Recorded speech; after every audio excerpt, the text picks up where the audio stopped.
नमस्कार दोस्तों, स्वागत है आपका हमारे YouTube चैनल बायो गुरु पर। आज हम 10th साइंस का चैप्टर नंबर 6 पढ़ेंगे। इसमें हम पढ़ेंगे, पहला पार्ट है ये, हम पढ़ेंगे रासायनिक समीकरण में। इससे पहले हम पढ़ लेते हैं कि जो रासायनिक समीकरण में जो परिवर्तन होते हैं, रासायनिक अभिक्रिया के दौरान जो परिवर्तन होते हैं उसे हम रासायनिक समीकरण के द्वारा दर्शाते हैं। तो पहले हम उन परिवर्तनों के बारे में जान लेते हैं कि वो परिवर्तन किस प्रकार के होते हैं। वो परिवर्तन होते हैं दो प्रकार से, भौतिक परिवर्तन और रासायनिक परिवर्तन। इसमें पहला है भौतिक परिवर्तन। भौतिक परिवर्तन किसे कहते हैं? भौतिक परिवर्तन में क्या होता है कि एक पदार्थ किसी अवस्था में, यानी पहले कोई पदार्थ एक अवस्था में है, अब उसमें क्या होगा, उसकी अवस्था में परिवर्तन हो जाएगा। उसकी अवस्था में परिवर्तन हो जाएगा यानी दूसरी अवस्था आ जाएगी। जैसे कोई भी पदार्थ हो सकता है, ठोस, द्रव्य, गैस के रूप में। अब वो अपनी अवस्था चेंज कर लेगा, यानी ठोस है तो द्रव्य या गैस में बदल सकता है, गैस है तो ठोस या द्रव्य में बदल सकता है। ये एक अवस्था से, यानी भौतिक परिवर्तन में क्या होता है, एक अवस्था से दूसरी अवस्था में आ जाता है पदार्थ और वापस से पुनः क्या होता है, दूसरी अवस्था से पहली अवस्था में दोबारा से आ सकता है। तो इस प्रकार के परिवर्तन को क्या कहते हैं? भौतिक परिवर्तन कहते हैं। इसमें जो भौतिक गुण है, बाह्य गुण है, वही चेंज होते हैं, लेकिन जो रासायनिक गुण है वो चेंज नहीं होते हैं। यानी इसके रासायनिक गुण सेम होंगे, इस अवस्था में भी रासायनिक गुण सेम और इस अवस्था में भी रासायनिक गुण समान होंगे। रासायनिक गुण समान होंगे। जैसे हम उदाहरण लेकर समझें तो जल जो है वो तीन अवस्थाओं में पाया जाता है, यानी उसमें अवस्थाएं अलग अलग होती रहती हैं। तो इसमें उदाहरण लेते हैं जल का। जल क्या करता है, द्रव अवस्था में पानी के रूप में रहता है। अब जब इसे क्या किया जाता है, ठंडा किया जाता है, तो ये किस में बदल जाता है, बर्फ में बदल जाता है। और जब इसे गर्म किया जाता है तो किस में बदल जाता है, वाष्प के रूप में बदल जाता है। यानी इसमें पदार्थ जो है, जल है, वो अपनी अवस्थाओं को, यानी बाह्य अवस्था या भौतिक परिवर्तन करता है और उसके अंदर रासायनिक गुण समान होते हैं। इसमें भी क्या होगा, जल का अणुसूत्र H2 होगा, इसमें भी H2O और इसमें भी H2O। लेकिन ये क्या है, लिक्विड है, ये सॉलिड है और ये गैस है। तो इसमें जो जल है वो वाष्प के रूप में बदलता है, बर्फ के रूप में बदलता है और द्रव के रूप में बदलता है। तो ये कैसे होता है, यानी इसमें बाह्य परिवर्तन होते हैं। इसके रासायनिक गुण धर्म समान है, यानी जो रासायनिक सूत्र है वो समान है, H2O और H2O। इसमें भी हाइड्रोजन के दो अणु हैं और एक ऑक्सीजन का अणु है। इसमें भी हाइड्रोजन के दो अणु हैं और ऑक्सीजन का एक अणु। यानी इसमें क्या होता है, रासायनिक गुण तो समान होते हैं, अणुसूत्र समान होते हैं, जबकि जो बाह्य संरचना है, जैसे बाह्य परिवर्तन या जो भौतिक गुण धर्म होते हैं वो अलग हो जाते हैं। जैसे इसमें लिक्विड है, ये सॉलिड हो गया और ये गैस हो गया। यानी भौतिक परिवर्तन में क्या होता है, पदार्थ एक अवस्था से दूसरी अवस्था में बदलता है और दूसरी अवस्था से वापस पुनः अपनी अवस्था में आ सकता है, पुनः उसी अवस्था में आ सकता है। क्यों आ सकता है? क्योंकि इसके रासायनिक गुण समान होते हैं। अगला है रासायनिक परिवर्तन। इसमें क्या होता है, रासायनिक जो एक पदार्थ होता है वो नए पदार्थ में बदल जाता है। उसमें तो क्या हो रहा था, एक अवस्था दूसरी अवस्था में बदल रही थी, लेकिन रासायनिक परिवर्तन में एक पदार्थ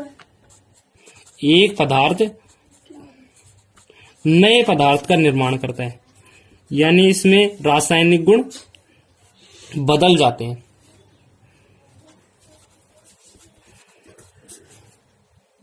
अगर इसे हम उदाहरण के रूप में समझें तो समझ सकते हैं कि जैसे कार्बन को अगर हम जलाते हैं, ऑक्सीजन की उपस्थिति में जलाते हैं, तो वो कार्बन डाइऑक्साइड का निर्माण कर लेता है।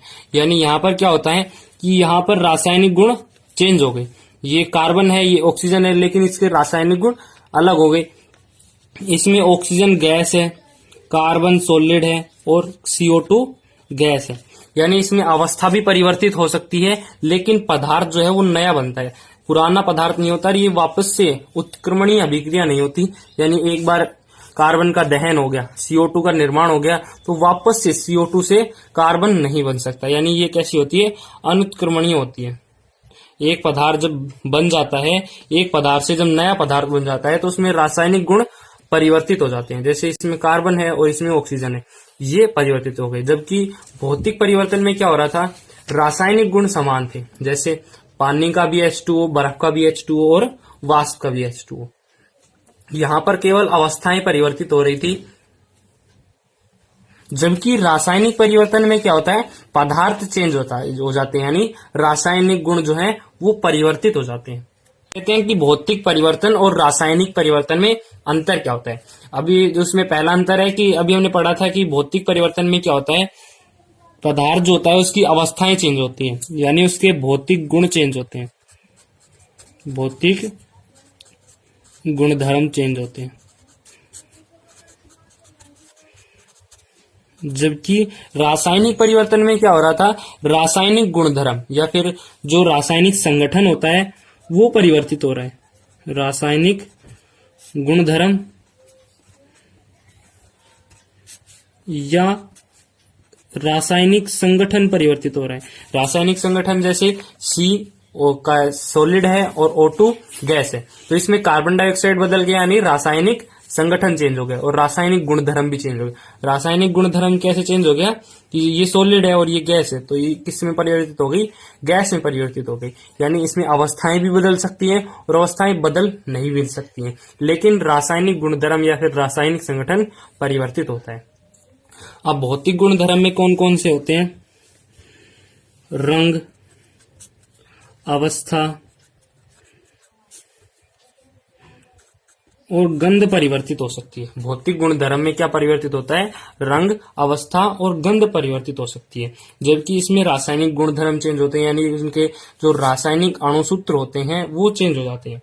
दूसरा अंतर है, ये पुनः प्राप्त हो सकते हैं, यानी अभी हमने पढ़ा था कि जो बर्फ है उसे गर्म करने पर क्या बन जाता है, पानी बन जाता है, और पानी को गर्म करने पर वाष्प, और वाष्प को वापस से ठंडा करने पर पानी बन जाता है। यानी ये कैसे परिवर्तन है, उत्क्रमणीय परिवर्तन है, यानी इन्हें वापस से प्राप्त किया जा सकता है, ये अस्थायी परिवर्तन है, तो इन्हें पुनः प्राप्त किया जा सकता है। तीसरा है कि जो भौतिक परिवर्तन होते हैं वो अस्थायी होते हैं, यानी उन्हें पुनः प्राप्त किया जा सकता है, तो ये परिवर्तन कैसे होते हैं, अस्थायी परिवर्तन होते हैं, जबकि ये स्थायी परिवर्तन होते हैं। जो एक बार बन गया वो बन गया, जैसे कार्बन और ऑक्सीजन को अगर क्रिया कराई जाएगी तो CO2 बनेगा, और अब वापस से CO2 जो है वो कार्बन और ऑक्सीजन में नहीं बदल सकता, यानी कार्बन डाइऑक्साइड है वो क्या है, स्थायी यौगिक है। तो ये जो रासायनिक परिवर्तन होते हैं ये कैसे होते हैं, स्थायी परिवर्तन, जबकि भौतिक परिवर्तन अस्थायी परिवर्तन होते हैं। इनमें क्या होता है, नए पदार्थों का निर्माण होता है, यानी रासायनिक संगठन बदल जाता है तो नए पदार्थ बन जाते हैं, नए पदार्थों का निर्माण। जबकि भौतिक परिवर्तन होते हैं इनमें नए पदार्थ नहीं बनते हैं।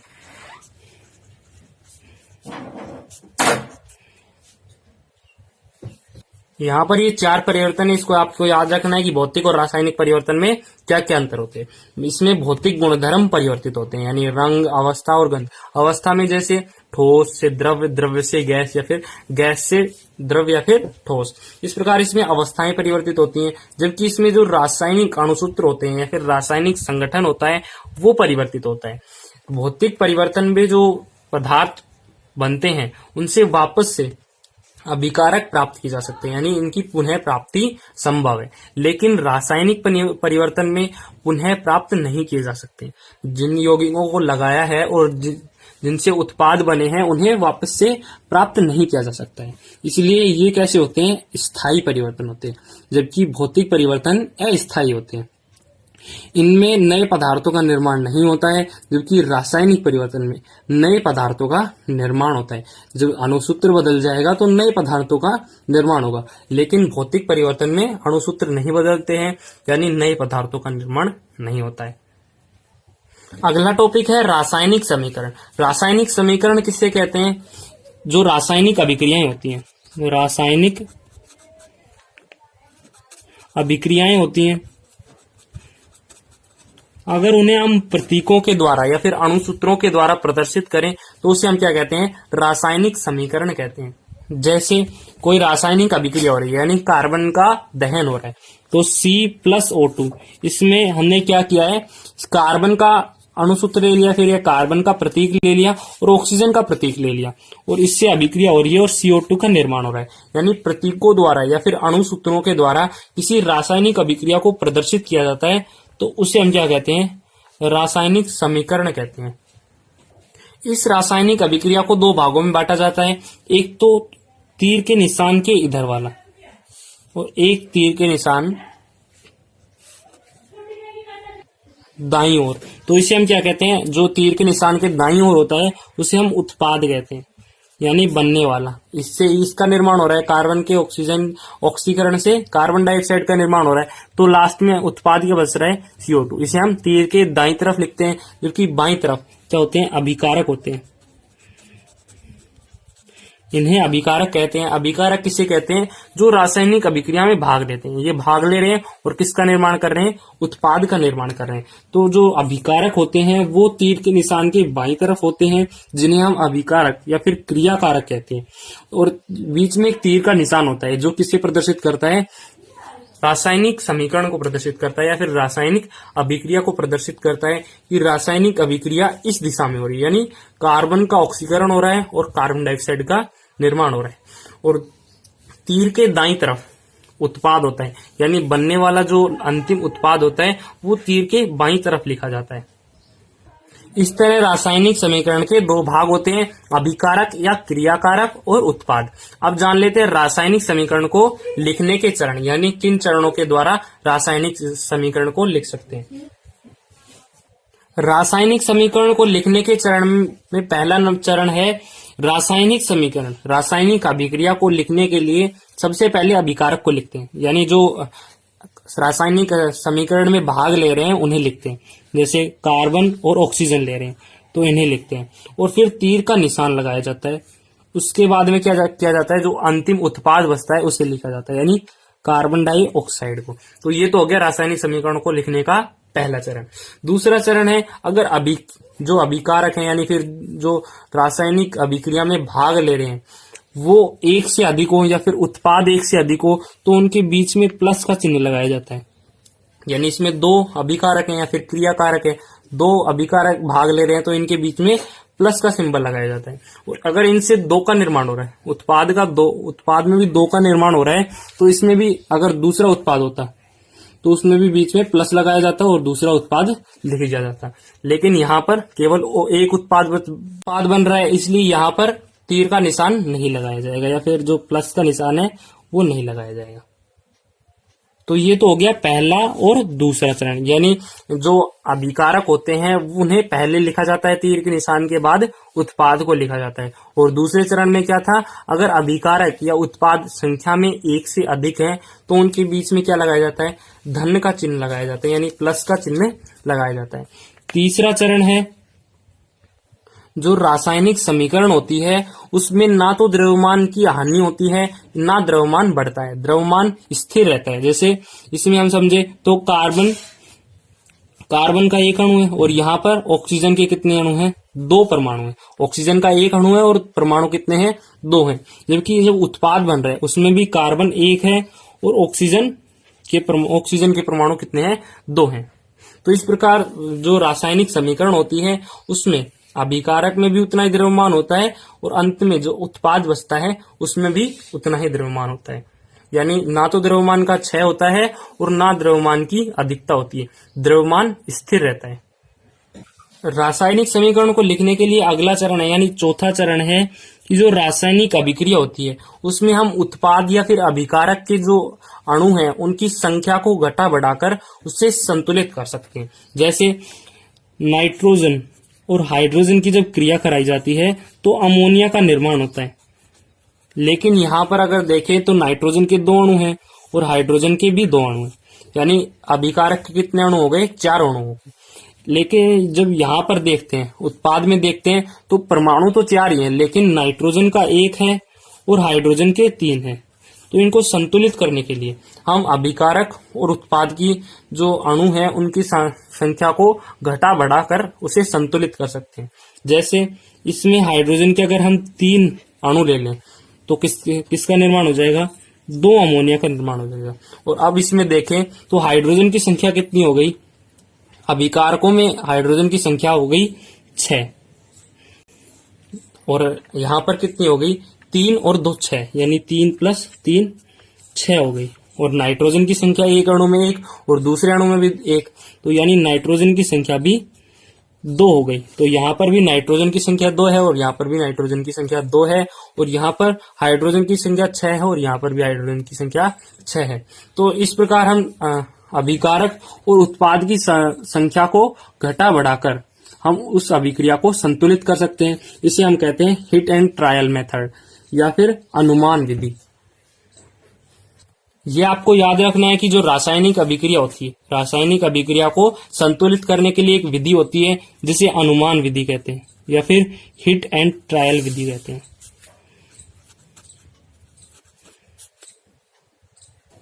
पांचवा चरण है। पांचवें चरण में हम पढ़ेंगे कि अनुमान विधि से हम रासायनिक समीकरण को किस प्रकार संतुलित कर सकते हैं। जैसे हम यहाँ पर कोई असंतुलित अभिक्रिया ले रहे हैं,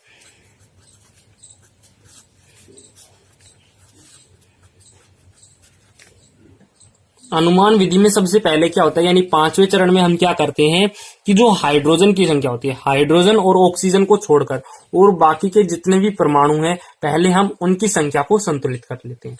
जैसे इसमें कितनी अभिकारक में इन दोनों को छोड़कर एक कार्बन है, तो कार्बन की संख्या यहाँ पर कितनी है 3 है।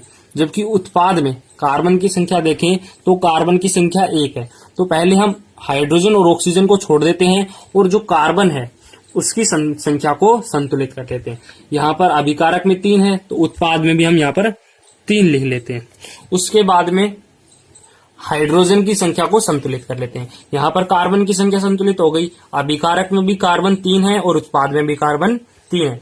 अब सेकेंड स्टेप में क्या होता है कि जो हाइड्रोजन होता है उसकी संख्या को संतुलित कर लेते हैं। यहाँ पर हाइड्रोजन की संख्या कितनी है 8 है, अभिकारक में हाइड्रोजन की संख्या 8 है। अब हम उत्पाद में भी हाइड्रोजन की संख्या 8 कर लेते हैं। तो यहाँ पर 2 हाइड्रोजन पहले से हैं। अगर इसके हम 4 अणु ले लें तो हाइड्रोजन की जो संख्या है वो डबल हो जाएगी, यानी कितनी हो जाएगी, हाइड्रोजन परमाणु भी 8 हो जाएंगे। तो यहाँ पर अभिकारक और जो अभिकारक होती है और उत्पाद होता है उसमें हाइड्रोजन की संख्या भी संतुलित हो गई। अब लास्ट में बचा क्या, ऑक्सीजन। अंत में ऑक्सीजन की संख्या को भी संतुलित कर लेते हैं।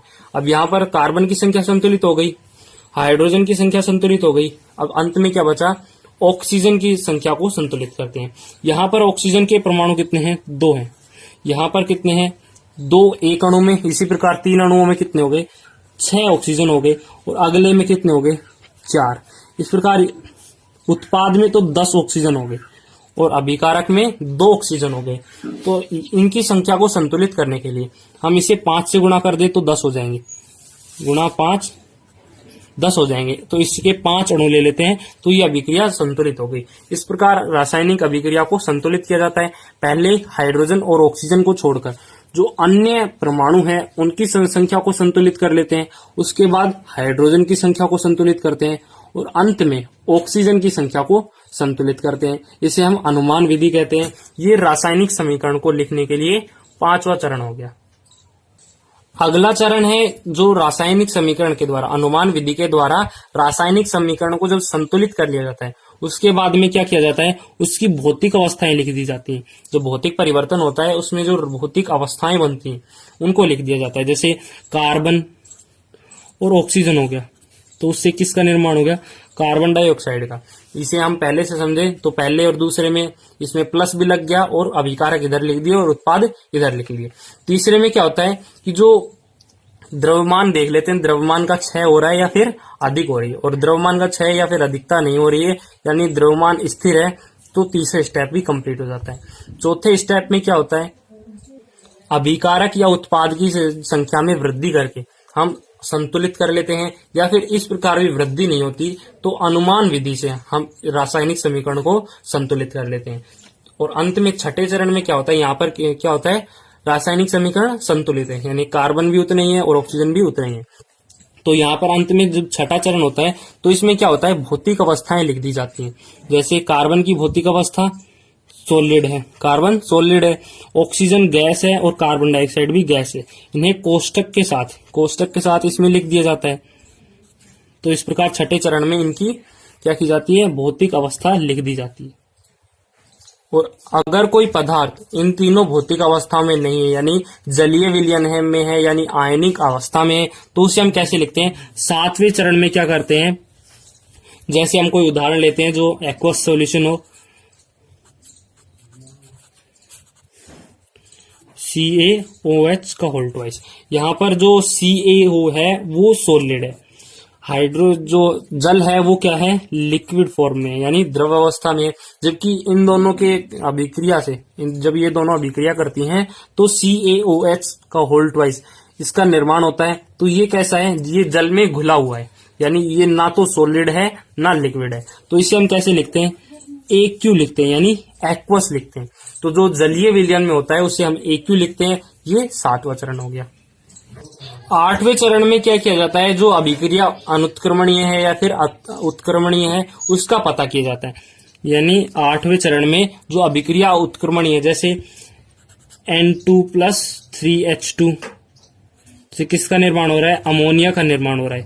ये कैसी है, अनुत्क्रमणीय अभिक्रिया नहीं है, ये उत्क्रमणीय अभिक्रिया, यानी नाइट्रोजन और हाइड्रोजन की क्रिया कराने पर अमोनिया बन जाता है। और जब अमोनिया को गर्म करते हैं तो वापस नाइट्रोजन और हाइड्रोजन गैस का निर्माण हो जाता है।